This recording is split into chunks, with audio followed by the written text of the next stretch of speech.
Hello, everyone, and welcome to this special Black History Month edition of Scholars Hub at Home. I am Issa Bijama, Alumni Engagement Officer at York University. Thank you for joining us for today's lecture titled Still I Rise, the Resistance Work of Black Mother Learners in Toronto, presented by Dr. Stephanie Fearon, Assistant Professor, Black Thriving in Education, Faculty of Education. I accept the responsibility to acknowledge the land I am on. Because we may not be gathered in the same place, the land I'm about to acknowledge might not be for the territory you're on. Please take the responsibility to acknowledge the traditional territory you're on. The website nativeland.ca is a good resource for this. As a member of the York University community, I recognize that many Indigenous nations have long-standing relationships with the territories upon which York University campuses are located that precede the establishment of York University. York University acknowledges its presence on the traditional territory of many Indigenous nations. The area known as Takaronto has been caretaken by the Anishinaabe Nation, the Haudenosaunee Confederacy, and the Huron-Wendat. It's now home to many First Nation, Inuit, and Métis communities. We acknowledge the current treaty holders, the Mississaugas of the Credit First Nation. This territory is subject to the Dish with the One Spoon Wampum Belt Covenant, an agreement to peaceably share and care for the Great Lakes region. Now we would like to conduct a quick poll before each session begins. The question is, how will you rate your knowledge regarding the topic of today's presentation? The poll should pop up on your screen right now. I'll give everyone a moment to respond.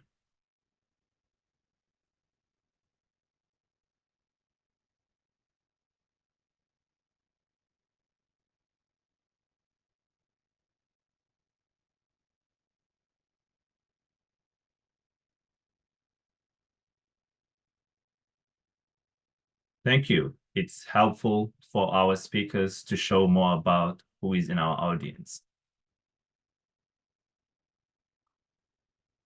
If you need help with Zoom webinar, feel free to click on the Q&A function at the bottom of your screen and enter your question.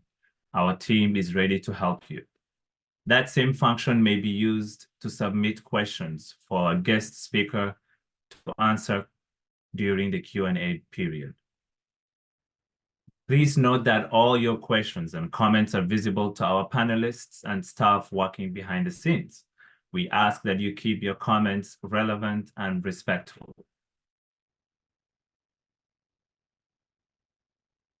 Now I'd like to introduce Dr. Stephanie Fearon. Dr. Fearon joined York University's Faculty of Education this past fall as the inaugural Assistant Professor of Black Thriving and Education. Her research draws on Black storytelling traditions to explore the ways that Black mothers and educational institutions partner to support Black student well-being. Dr. Fearon uses literary and visual arts to communicate in a structured, creative, and accessible form.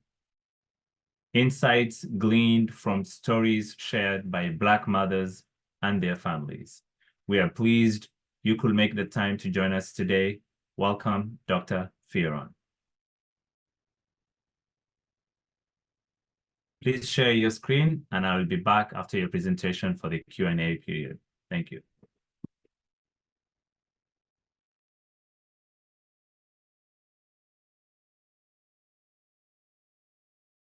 Thank you, Issa, for this wonderful introduction.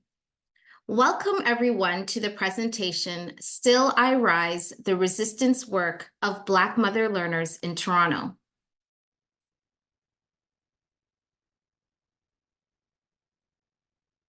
Together, we will explore the resistance practices of Black Caribbean mothers attending community-based adult learning programs in Toronto. I will draw on visual and Black oral storytelling traditions to challenge widely held notions of leadership. For this presentation, I will briefly introduce a study. I will then share the story, Still I Rise, which are the study's findings. I will then discuss story insights, and if we have time, talk about some of the overall wonderings that I have about adult education. So for this study, I worked with 6 participants to explore the leadership practices of Black Caribbean mothers attending learning programs in Toronto. Study participants included women that self-identify as Black immigrants from the English-speaking Caribbean, live in Toronto, have engaged in mother work, at least 21 years of age and competent to give formal consent. They identified as an adult who struggles with literacy, and they have completed at least 2 years in a community-based adult learning program. The participants for this study self-identified as Black, cisgender, heterosexual women. And although the leadership of Black immigrant mothers formed the scope of this study, it is vital to recognize that not all mothers identify as women. So for this study, I interviewed, as I said, 6 Black Caribbean mothers attending adult learning programs in Toronto. And I really did this because I was so interested in the ways that these Black mothers reimagined their mothering as leadership and resistance. The study was guided by frameworks such as Black mother work and Black feminist notions of leadership and resistance. My work, and this study in particular, intertwines the systematic and rigorous qualities of conventional qualitative methodologies with artistic, disciplined, and imaginative qualities of the arts. Guided by an arts-informed narrative methodology, this study employed Black storytelling traditions to investigate the role of Black mother learners as resistance leaders, and really to render the scholarship really accessible to multiple people, because as you will see, I use images to share findings. So how did I design or roll out this study? I established a group of 3 community advisors, and I acquired approval from the Community Research Ethics Office. I conducted semi-structured, in-depth interviews with participants, and I reconstructed the findings from these interviews with a visual artist named Kersha Wright. And we transformed their findings or their stories into a graphic text, which I'm going to share next. And the community advisors that I worked with, they reviewed and participated in each part of the study's process. And they reviewed the final report and provided feedback prior to publication.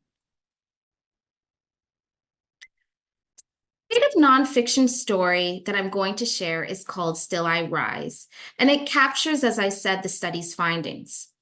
Dantika, a Haitian storyteller, writes, "We spent most of yesterday telling stories. Someone says click and you answer clack. And they say, I have many stories to tell you.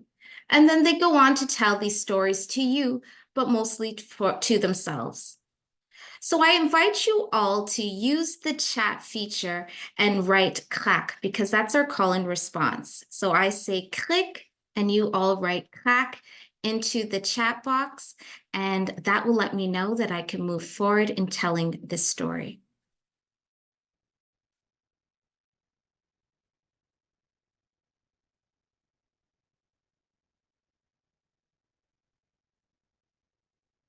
Thank you, everyone. So in 1978, Maya Angelou publishes this poem called Still I Rise. And like the themes of Angelou's poem, this short story affirms Black women's reimagining of their identity and leadership amid dehumanization and degradation. So this story represents the findings from the study. I wrote the story, and it is illustrated by Kersha Wright, which is a local Toronto artist.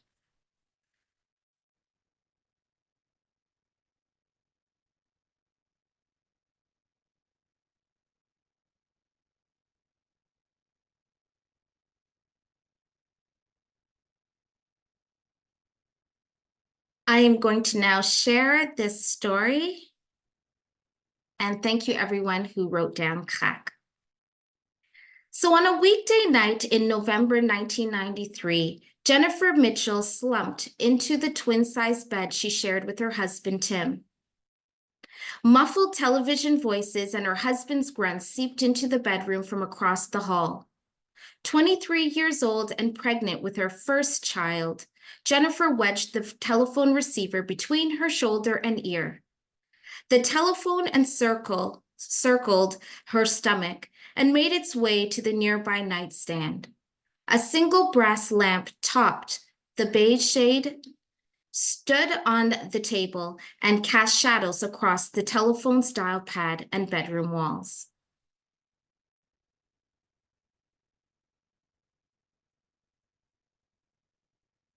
Ma, the doctor told us we're having a girl, Jennifer whispered into the telephone. In a Trinidadian sing-song voice, the older woman replied, "Does your husband know about the curse?" I told him, but he doesn't believe in stuff like that. Dark, wiry curls, almond skin, and low literacy skills bound Jennifer and the woman in her family together. Despite brief stints at a primary school in Trinidad and 2 Canadian high schools, Jennifer, like the other women in her family, struggled to read and write. "Jennifer," the older woman squawked, "you can barely read yourself. I can't read. My mother and her mother couldn't read. We are all cursed." "I know, Ma." Jennifer's glossy blue nails zigzagged across her growing belly. "I just hope things will be different for our baby." The older woman huffed. "I'll pray on it." The 2 women mumbled goodnight and hung up the phone. On a spring evening in 2010, Jennifer strolled into the family room and sank onto the leather sofa. The sofa squeaked under her jeans as she shimmied to the edge. Framed baby pictures of Jennifer's sole daughter, almond-skinned with an afro, lined the wall and encased the muted television. Jennifer watched as silent Lloyd Robertson and another news anchor mimed the national happenings. Jennifer's now teenage daughter entered the room with a dozen or so sheets of paper in hand. She dropped to the parquet floor and squeezed between her mother's knees, the stack of paper dotted with rows of printed black letters balanced on the teen's crossed legs. "Mom, when's Dad getting home?" the girl wondered aloud. Jennifer held her daughter's hair in one hand and a comb in the other. The comb's dark teeth raked through the ends of the girl's curls. "He's stopping by Mona's to pick up some food." Jennifer moved the comb section by section to sort out tangles and knots in the girl's black hair. The mother probed. "You need help with something?" The girl dropped her cleft chin and leafed through the paper. "I just wanted to read over this essay I wrote," the teen shrugged. "It's got to make sense, you know, and it's due tomorrow." "I'm sure it's good." Jennifer dragged the comb from the space between the girl's eyebrows to the base of her neck, parting the hair. "You're smart," Jennifer added. The young girl looked up to the ceiling and back down to the floor. "This essay," the girl balled her hands and knocked the paper. The corners of the first few pages creased under her fists. "It has to be excellent. Lots of people are smart. They all apply to university. I need to be the best." "Let me see this essay then." The mother leaned over the girl's head and mapped out the hairstyle with her eyes. She decided on 2 cornrows going straight back. She folded strands of hair, one over the other, to begin her first braid. The girl chuckled. "You wouldn't understand. I'll wait for Dad." "I got sense, you know." The mother's hand moved quickly through the girl's hair. The single cornrow swell as it made its way past the teen's left ear. I mean, it might be too hard for you to read, the girl insisted. Read it for me while I finish up your hair. The first braid, now completed, rested on the teen's shoulder. Jennifer twirled its ends around her thumb and index finger. The girl lowered her shoulder and read the essay aloud. Tears circled the mother's nose and pooled at the top of her lip. Her hands pulled and wrapped the last bit of hair into a cornrow stretching front to back. Still I rise. Still I rise. Early one summer morning in 2013, Jennifer and her mother held hands as they faced the outdoor self-serving bank machine. Let's go inside to the bank teller, grunted the older woman. She raised her eyebrows and pointed with her lips to the bank's green doors, handles. Ma, we're already standing at the machine. Just take out the money. Jennifer turned to her mother and looked past the woman's wired glasses and glared at her deep brown eyes. When Jennifer was in high school, she and her mother spent Saturday mornings cooking in their Morningside Avenue apartment kitchen. She watched her mother's dark eyes dart from the stovetop to the oven door to the handmade roti skins resting on the blue crest plates. Jennifer, you know I can't read all those words on that machine, the older woman whispered. I told you, I've been doing really good at my reading class. Put in your bank card right here. Jennifer let go of her mother's hand and tapped the flashing green slot with her yellow chip nails. The older woman fumbled in her purse. A ball tissue fell from her bag and landed on the paved ground. She pulled a green blank card from her purse and shoved it into the machine. Ma, punch in your bank code. The older woman complied. Jennifer read some words on the screen and stumbled over others and skipped a few altogether. The two women pushed buttons until the machine beeped and released 5 $20 bills. The older woman grabbed the money and shoved it into her open purse. You should come to my reading class. It's Thursday nights at the church. A bunch of volunteers run it. The older woman bowed her head to the leather bag. Her glasses slipped to the tip of her nose as she tucked the money into a pocket in her purse.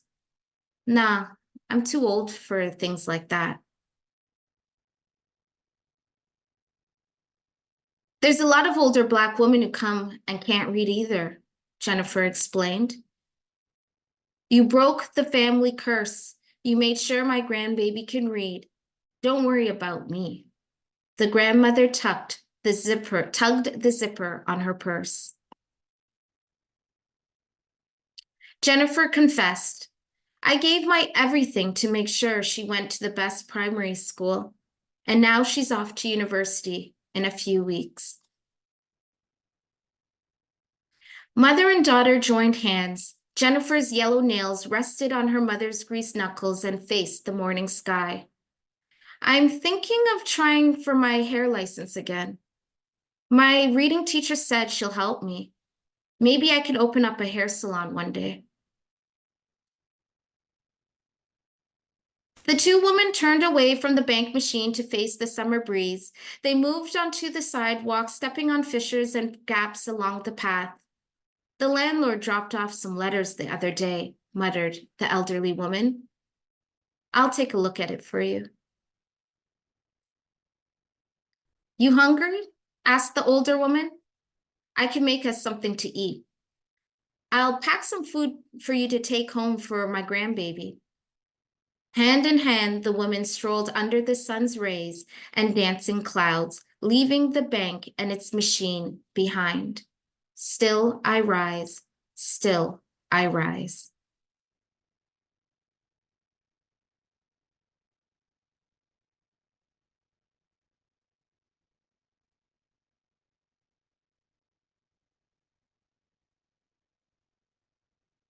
So now, just some reflections from this story.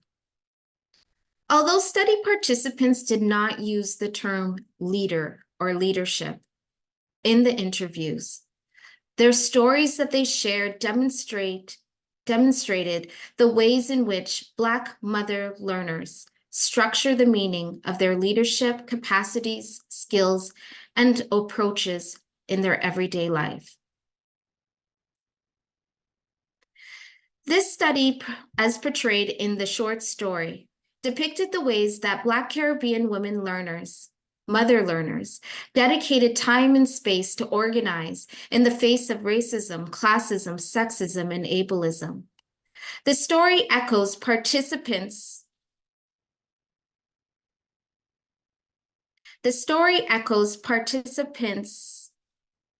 insistence that mother work involves their leadership in creating a space where Black Caribbean mothers who are adult literacy learners are affirmed. Participants shared their narratives of working with members of their networks to create spaces where Black Caribbean mother learners and their children are able to heal from injustices. For example, in the story that I just shared, Jennifer crafts a affirming space in her living room through the braiding of her daughter's hair, while her mother exercises agency and expertise through cooking. In the short story, Jennifer identifies a community-based adult literacy program led by Black women volunteers as a place of affirmation and belonging. In the story, we also see that Jennifer and other women learners of African descent come together at the local church for literacy instruction. At this weekly program, Black Caribbean mother learners and volunteers establish spheres of influence that resist and undermine oppressive structures. Jennifer, as with the other study participants, maintained that such a space for Black mother learners enabled them to uplift each other's mother work, their leadership, aspirations, and joy as meaningful. At the start of the story, readers, we all learned that Jennifer and other women in her family struggle with literacy.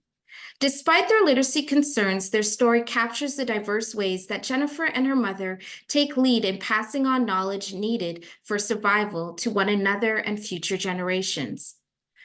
We witnessed Jennifer braid her daughter's hair as a form of cultural work, a form of cultural leadership. While braiding her daughter's hair, Jennifer challenges her daughter's perception of literacy as limited to reading and writing.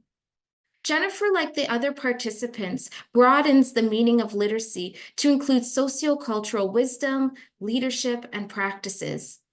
Jennifer's mother, who also struggles to read and write, cares for her family through cooking. Jennifer's mother engages in cooking as a form of cultural leadership and activism that intentionally connects past, current, and future generations to their Caribbean homeland. The older woman's cooking reminds members of her family that her cultural work helps to ensure the omnipresence of the Caribbean as they collectively build new homelands in Toronto. Jennifer and her mother engage in what Lewinsky calls passing knowledge down through the mother line. Lewinsky explains that the mother line is a body of knowledge and birth story and family story and myth. Every woman who wishes, she writes, to be her full self needs to know the stories of her mother line. The study, as captured in the short story, affirmed that the mother work of Black immigrant women who are literacy learners involves the transmission of intergenerational knowledge. The study showcased that this passing of cultural capital equips Black women and their children to think critically of the society in which they live. Raises a number of questions about adult education. And these are just some of my wonderings. How might educators address social and educational inequities existing within their learning institutions and society at large? How might educators connect classroom learning experiences to the histories and current realities of Black immigrant communities in Toronto? And how might adult literacy programs partner with individuals and organizations to strengthen learners' pride in their cultural work, leadership, and knowledge? Thank you, everyone. I'm going to stop right now and we're going to do some questions, right, Isa? Right. Thank you so much, Dr. Stephanie Fearon, for that very timely and informative storytelling. Still I rise. We now have time for questions. Please use the Q&A function at the bottom of your screen to ask questions. And for those of you watching live on Facebook, you're welcome to submit any questions or comments through the comment section for the video. First question, Dr. Fearon. How might this work support the reimagining of adult education programs? Thank you, Isa, for just asking that question and sharing that question. My work really centers community-based adult education learning programs. And this work really showcases this idea that literacy and what mothers really want to tackle isn't just limited to reading and writing. As we saw in this short story, which really depicts the study's findings, it shows that yes, of course, reading and writing is vital and important to these women and in their lives. And they also showcase that, hey, we also understand literacy in different ways. And for adult education programs, I really challenge leaders in these programs to think about the ways that they could further engage Black mother learners' cultural work in their learning program settings. So we saw about cooking, we saw about braiding hair, passing down folklore, and just exploring. I challenge educators to really figure out and really integrate adult education, this type of knowledge, this type of literacy into their adult education programs as well. Thank you. Next question. What methodological steps did you take to create this graphic short story?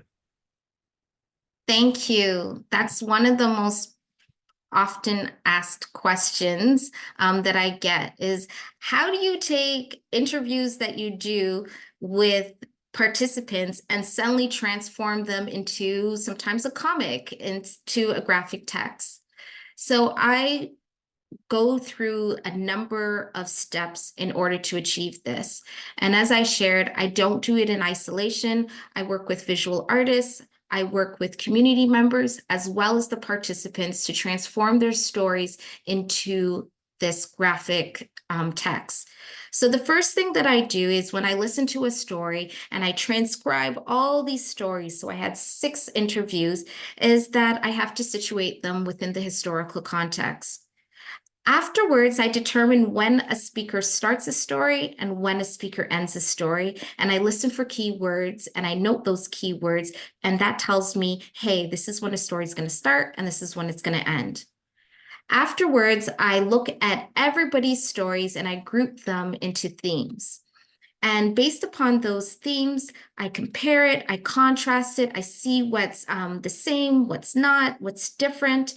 And after that, I start to reconstruct it into these short stories. And to do this part, I work with participants and I also work with advisors on the community advisory board that I create for each of my studies. And then afterwards, I write the short story, I get feedback from participants, feedback from community members, and then I work with a visual artist to create it into a visual of some sort. In this case, because they're mother learners, I wanted it to be accessible for them. The goal was that this document, that this short story would be able to be used in adult literacy programs with participants. And in order to do that, we said, let us do it as a graphic text. And they looked at the graphic text that was created. They provided feedback. Sometimes we had to change things up, change a color here, change how the person looks like in that image. And that's how I created this story.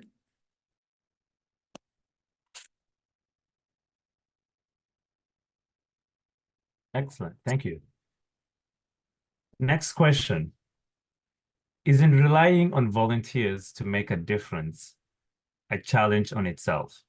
because you have to wait until someone has the time available to do the work? Yes, so that was a question that really came up in the interviews with the participants. The participants, some of them had tenuous citizenship status here in Canada, and some of them were undocumented immigrants. They said the problem with going to places that were somewhat funded or subsidized by the government was that they had to show citizenship status. And because they were undocumented workers or undocumented immigrants, that did not allow them to participate. So a lot of the women in this program, in fact, chose to go to a community-based adult literacy program run by volunteers who are also Black women, Black mothers, out of a church that they attend. Some of them attended because they said they were able to do so without those questions, without the surveillance around their immigration status. So yes, it poses some hiccups, some shortfalls of being relying on volunteers, even though there was a schedule of once a week at the specific date and specific time. And yes, it relied on the volunteers creating these resources and subsidizing it with their own money.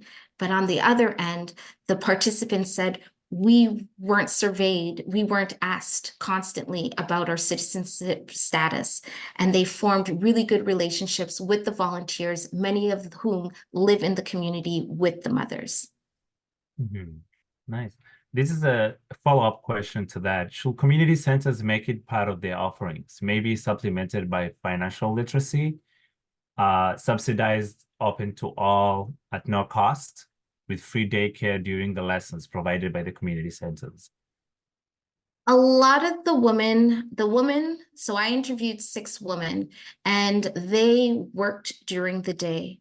And a lot of them were grandmothers, some of them who did have children. And they said it was a benefit for them to have, like you said, daycare or a place where their children can come. Some of them who had older children who were like teenagers were also having struggles with reading and writing, and they actually also participated in the work and in the lessons happening at this community-based learning program. Thank you. Thank you for integrating art into your research and storytelling. Dr. Stephanie, greetings from Joel from PPR. I love the embodied learning examples in the story, such as intergenerational braiding and cooking. Intergenerational braiding and cooking, my apologies. How can we imagine ways for community literacy programs to offer forms of embodied learning? Thank you, Joe. I am also a really big fan of Joe's work and what they're doing in Parkdale. It's very inspirational, actually. Thank you again for that question around how do we do this on the ground? I've seen some programs when they want to explore food or cooking, for example, they've created things like cookbooks, but they've done so, I've noticed, in a critical way. So looking at not just food in of itself, but looking at barriers to access, high quality food in their communities, for example. So I see the ones are the programs that do it in a critical way and in a meaningful way for Black mother learners is that they add that critical consciousness piece where, yes, we might be talking about food, but what are some of the systemic barriers that are surrounding it that impact me? A lot of the mothers, when it came to food, also talked about their reliance on food banks, their reliance on, other people in the community to ensure that they're able to access healthy food and food from their communities. And I think discussing that and investigating that in adult literacy programs actually makes it really meaningful for the mother learners. So you're connecting to their lived experiences on the ground, but you're also looking at their communities and their lived experiences in a critical way and exploring together how can we use our leadership that we have amongst ourselves to push communities and push politicians in a ways to really improve our situations. Thank you. What impact has this work had on participants? How has this work empowered them to achieve or do more literacy work with cultured lens?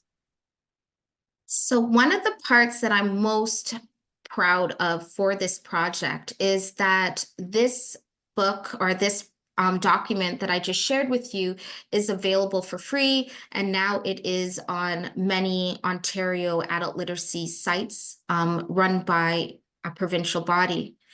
And the participants for this particular study actually read this story and used it as a learning tool and text in their own learning program. So research, yes, as researchers, we do really great work. We publish really great work in academic journals. What the visual arts and using an arts-informed methodology also allows is that participants are able to access this really rich research and look at it, use it as a learning text, as a tool in their learning programs, and further discuss and further continue that discussion around their own leadership, their own wants and needs, as well as ways that they could further improve the communities in which they live in. Next question. I wonder if your methodology has been influenced also by interactive participatory arts, such as forum theater or Federal Theater Project's newspaper theater. I am interested in that, and that is maybe perhaps my next frontier that I will be engaging in. I really do appreciate the power of the arts, and I believe that arts-informed and arts-based and participatory arts-based methodologies are ways that we can really meaningfully engage communities in research and really shift this power from me as the sole researcher to say, hey, community members, participants, you are actually valid researchers, and your stories, your storied lives are actually data, and you deserve to share your stories using the arts in the ways that you most feel fit. Thank you.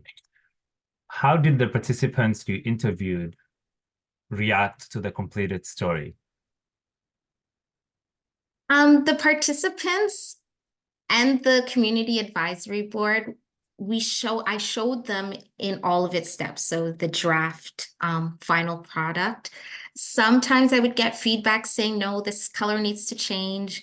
Or as I said before, this character in the story needs to look this way.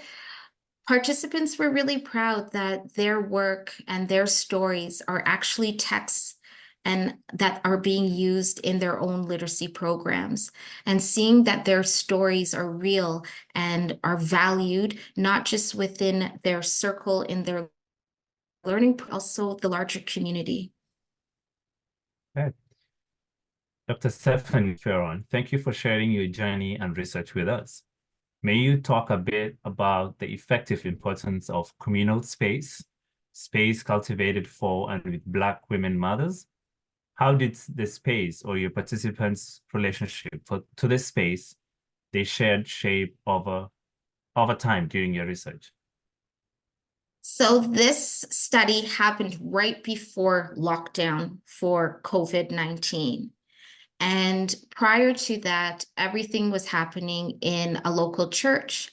And that's where I met the women. A lot of the women I work in the community, so we all kind of know each other over the years. So we built up that trust.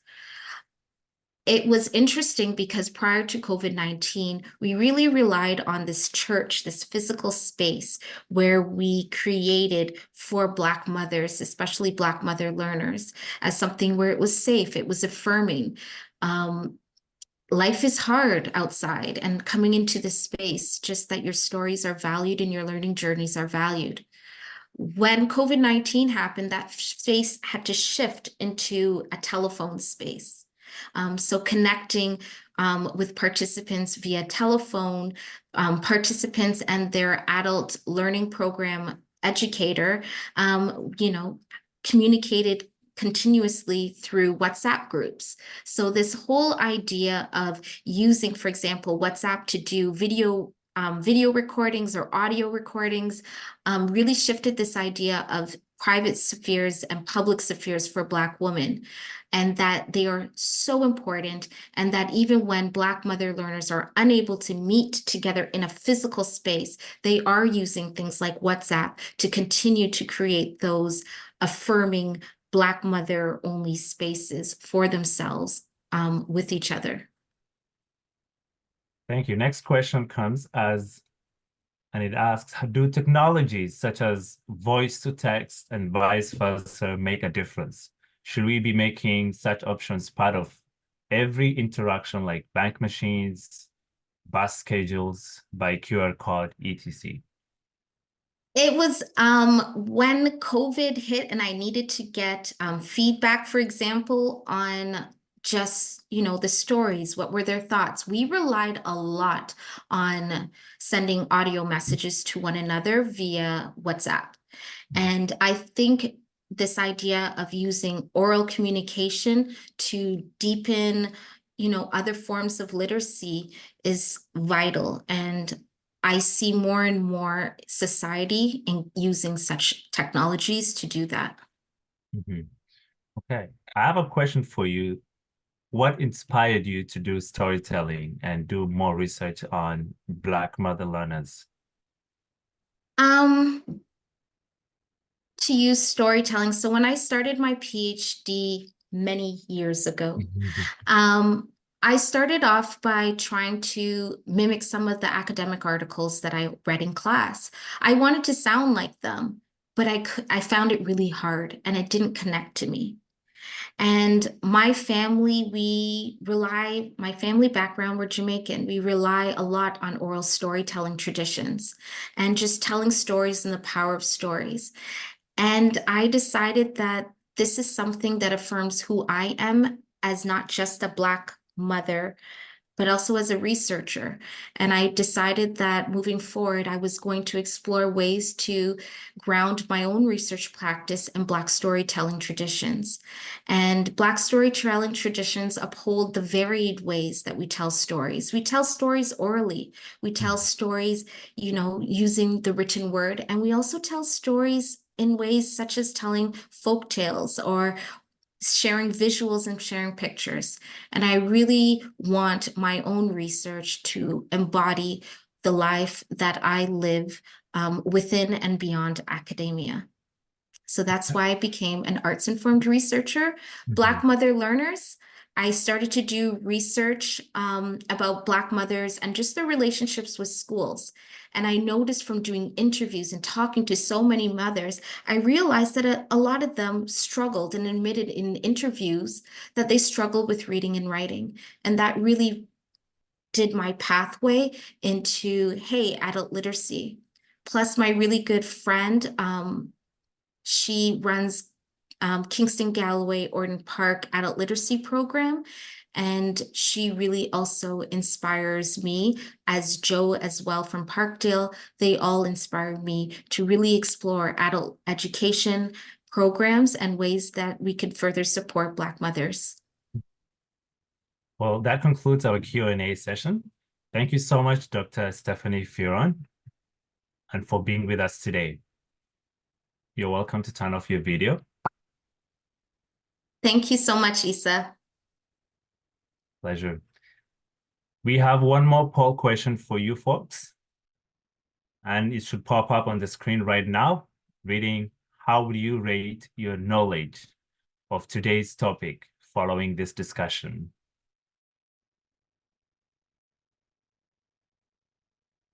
Scholars Hub will be back for another special Black History Month edition next Thursday, February 29th at 12 p.m. Join us for our History in Black, a long legacy with Natasha Henry Dixon, Assistant Professor, African Canadian History, Faculty of Liberal Arts and Professional Studies. To register for that event and learn more about upcoming sessions, please visit yoq.ca, alumni and friends.